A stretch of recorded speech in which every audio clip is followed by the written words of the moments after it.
using online questionnaires for screening, asking questions like, do you feel fatigued, lower mood, or fall asleep after dinner, while commercials... What the hell is TRT? ...transformations. Man up. Give it a shot. Unsurprisingly, prescriptions increased fourfold in men, 18 to 45 The testosterone. between 2003 and 2013, with prominent celebrities opening up about their positive experiences with the jab. Yeah, it makes a big difference. Many top performers are rumored to use it. Some even call Bezos the unofficial TRT ambassador. Random question: do you think Jeff Bezos is on steroids? 100%. Oh, really? I have no opinion. I really don't know. Mel Gibson, Stallone, Hugh Jackman. Some men just have elevated levels of testosterone. And I would say if you look at Kumail and if you look at me, you'd be like, well, sure, those two guys must have elevated levels of testosterone naturally because they're just, you know, alpha dog monsters. The 2020 lockdown drew even more users. With online healthcare booming, private TRT clinics made treatment easier than ever before through virtual consultations. It took on a Hollywood prestige. Get dressed. With seemingly everyone hinting at the same thing. Muscle, it's like a wonder drug. Feel sharper, stronger, and anxiety-free is quite the promise. There's a fork in the road. The low testosterone path is miserable. If you take the limitless male path, you can change your life and your future. I wanted to know why top doctors and fitness experts were sounding the alarm. But the horror story is true, because here's the thing, TRT is awesome. Imagine feeling depressed, fatigued, and unable to focus. A doctor diagnoses you with a testicular deformity, explaining your low testosterone and symptoms. Then he offers you a shot to restore your testosterone to healthy levels, boosting your mood, your strength, your focus, and vitality. The synthesis of testosterone, and a Nobel Prize for a reason, is life-changing. But it's not just testicular damage that can lower testosterone. Male testosterone levels have been declining for decades. And that's for a variety. Look at what they had to do We are seeing more to mimic a fraction of our power. Have more diabetes, more high cholesterol, more high blood pressure. Those things are correlated with having lower testosterone. Along with endocrine disruptors, such as microplastics in the environment. This can result in issues in the hypothalamus or pituitary gland, the place that signals the testicles to produce testosterone. And this is where the lines start to get blurred. That people are now searching for the magic pill, the drug that can replace hard work and a healthy diet. But it's trending upwards at an ever-alarming rate. Fitness experts argue that many are using TRT as a quick fix for issues like poor sleep, bad diet, and high stress, rather than addressing the root cause. As shown by this post in the TRT subreddit, me 6 weeks into TRT, praying for a six-pack while still eating junk food. Common frustration is being diagnosed with healthy testosterone levels, despite showing symptoms, only for doctors to deny prescriptions. It's this grey area which many clinics are exploiting to sell testosterone to people who don't actually need it. And this is where TRT becomes TRT. Where do you think this is headed? Are there going to be just massive amounts of young 20-year-olds taking testosterone? Yo, what's going on, guys? There is a worrying trend, especially on social media now, of young men jumping on TRT to make gains in the gym. Testosterone maxing is what the news sites labelled it. Joseph Wells started TRT at 18. Now a personal trainer, he's on over 5 times the dose that most doctors prescribe. Dismantling my 1,260 milligram per week testosterone cycle. Because people think I'm insane for doing this, I'm not. It's actually quite a safe cycle with limited side effects. Normal testosterone levels for men range from 300 to 1,000 nanograms per deciliter, but many are pushing it well beyond this. This is where the term testosterone replacement therapy starts to get questionable. Because a lot of guys they think they're on TRT, but it's like you're on mini enhancement territory. Let's just level with what it actually is and just be aware of that. Wells says he started TRT out of insecurity, admitting I was pretty naive and just wanted to get more jacked. But he doesn't regret it, claiming it helps with recovery and muscle growth. Can I blast at the age of 17 to 18? For sure, like what's stopping you? That's what I did. While steroid use was once taboo, many influencers are now openly sharing their usage and the benefits on social media. Within a 6-month period, I was able to lose 70 pounds of body fat and put on 10 pounds of lean, solid muscle. Mostly overwhelmingly positive. My strength is going up fucking quick, mate. and encouraging people to visit a clinic. Others are saying, I definitely think the average young man should be on a low dose of testosterone prescribed by a doctor. So TRT is still natural. Yeah. Right. Yeah. TRT is the new fake natty for some people. TRT is still natural. In reality, It's the the baseline state you've imposed is exogenous, as in externally administered, and not representative of what you could sustain with natural function. In a large percentage of young guys who say that, it's a soft launch for I'm on steroids. Particular worry for naive users who see it as a magic bullet solution. People who actually have been relying on these things as crutches for a lack of effort just simply pisses me off because you haven't even tried. You haven't even tried. Or you might be a fitness model and think you need to do this stuff. I'm not buying it. This sentiment is highlighted in the comments. I'm tired of seeing 17-year-olds juiced up to the gills in my gym. It's gotten out of control. I'm one of the rare few who hit my natural peak after 2 weeks of putting in work. They reach their natural limit of patience. As a result, there's plenty of young teenagers looking to start taking testosterone to gain muscle and feel better. Like, have your balls even fully dropped when you started this, bro? Many are concerned by the popular light in which TRT misuse is shared.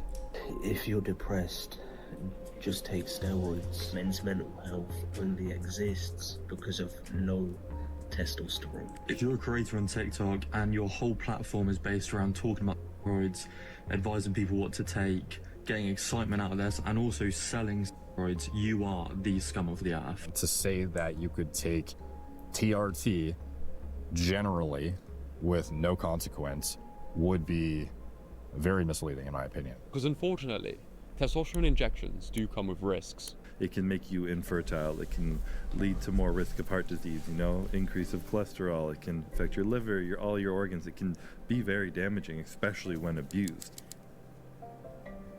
Most young men aren't screened for heart issues, making unmonitored high-dose TRT even riskier. It can also affect future fertility, as TRT suppresses natural testosterone and disrupts sperm production, possibly causing permanent infertility. And we see this all Natural the time. Where selection. Guys who are doing this in their 20s decide they want to have kids in their 30s and they can't. Estimates say maybe about 1 in 20 infertile men are that way because of testosterone. High testosterone can increase sebum secretion, causing oily skin, leading to severe acne. You notice my skin has just absolutely changed. The texture has changed. The only real shit side effect is just the acne, mate. In other words, if you think megadosing testosterone will help you look like sebum, you could end up with sebum at home. And I was crying into the bed, and it was so painful. It can also speed up hair loss in men, genetically prone to male pattern balding. Male breast tissue growth becomes more likely, and sleep apnea can worsen. Some people become raging assholes.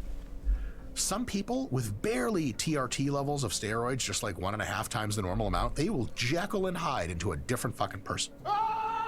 Today, I just wanted to fight everyone in the gym. I just wanted to get into a fight with someone. And the risk of blood clots increase. I can't say definitively that's what caused my blood clots, but I mean, I'm pretty sure that's exactly what caused my blood clots. My advice to you guys is that whatever you are looking to pursue in life, make sure you get an expert to help you and do not take it lightly. For older guys with medical issues, TRT can be a lifesaver. Yeah, I'm not fucking retarded. But for the healthy guy, doctors argue it could end up doing more harm than good. I am on TRT. Okay. What led to that decision? I went and did my blood, and and my doctor was like, hey, he's like, your test levels are fine, like it's all good. Okay. But he's just like, you could be better. Oh no. And hyper-optimization. And I was like, well, let's juice me up. Which begs the question, how are so many younger guys able to get access to TRT? There are probably millions young men and older men taking exogenous testosterone. Conservative estimates suggest that prescriptions for testosterone grew from 7.3 million to more than 11 million between 2019 and 2024. Do you really honestly think that many young guys are hypogonadal and in need of testosterone replacement therapy? Everyone on the planet has experienced low mood, brain fog, and tiredness. Compared to social media influencers and Hollywood action stars, 99% of people have difficulties gaining muscle. And this is the dilemma. For all the years up to this point, what people focused on was... It's because they suck at working out. Fan, Sebey, Isaiah. Mordet. Guy has impeccable cardio. If you never got on a bike, if you sat on a couch and played video games all day, eating chips and licking your fingers and looking like a slob, a fat piece of shit, you wasted your life. How would you know you have those genetics? You wouldn't. And so perhaps now at the age of 30, you haven't done anything your entire life. You're a fat piece of shit. You're doing video games all day. You don't have a job. You just eat junk food all the time. You watch this video and you're thinking, that's it. I'm going for a walk. Today's the first day. I'm going to get in shape. And you do this, and in 10 years, no, 19 years, you're now 49, and you look back on this moment, and you're thinking, look at me. Look at the biceps, my abs, I'm shredded. You're doing 2 hours of cardio a day lifting weights. You are now the next David Goggins. Do you really think you didn't have those genetics? You had those genetics all along, you just weren't using them. You weren't applying them. Now listen, you don't have to take it to the point of being a David Goggins. You don't need to do 14 plus hours of cardio a week, train 5 hours a day, only eating 1 and 2 ingredient foods. But can you do half as much? 1/4 as much? 10% as much as David Goggins? I think you can. And so I ask you this. On a scale of 1 to 10, rate yourself. Not about how hot you are to the opposite sex. Oh, I'm a 5, I'm an 8, I'm a 9, I'm a 10.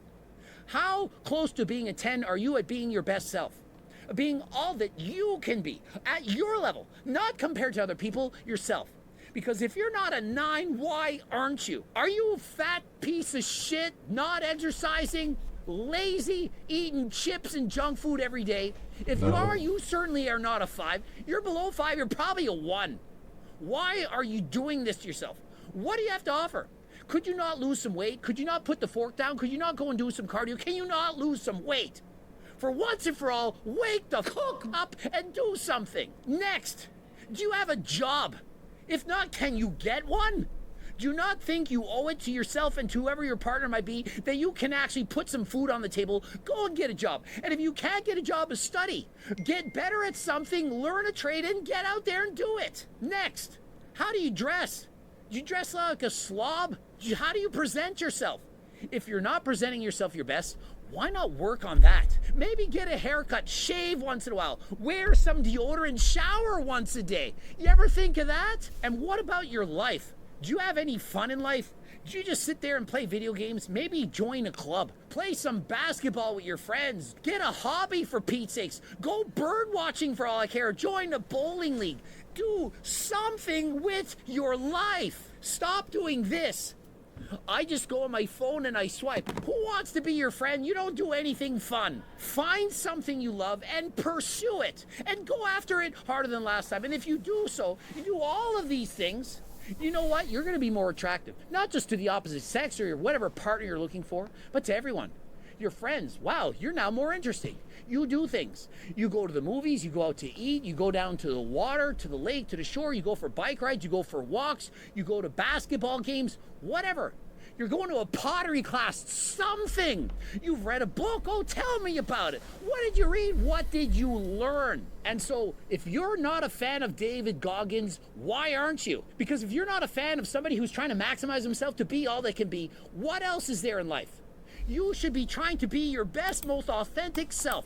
And that most certainly is not the guy sitting back playing video games weighing 400 pounds. And so if you think David Goggins isn't natural, that's fine. He shouldn't care. I don't care. No one should care. But what you should care about is, are you being your best self? David Goggins certainly is. And so if he can do it, you can. He used to weigh over 300 pounds. What is your excuse? And whatever that is, get rid of it. Make excuses to be proactive and be your best self. Subscribe, click the bell button, comment. He seems like a very fun person to hang around. Alright boys.